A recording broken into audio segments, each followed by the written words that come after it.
தழுவிய ரீதியில் சட்டத்தரணிகள் கடந்த 16ஆம் தேதி நீதிமன்ற நடவடிக்கைகளை பகிஷ்கரித்துள்ளனர்.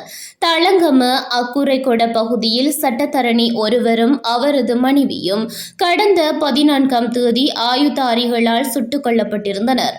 அதற்கு எதிர்ப்பு தெரிவித்தும் துப்பாக்கிதாரிகளை கைது செய்ய கோரியும் இந்த பகிஷ்கரிப்பு இடம்பெற்று வருகின்றது. இதேவேளை யாழ் குடாநாட்டிலுள்ள நீதிமன்றங்களில் சட்டத்தரணிகளும் இந்த போராட்டத்தில் ஈடுபட்டுள்ளனர்.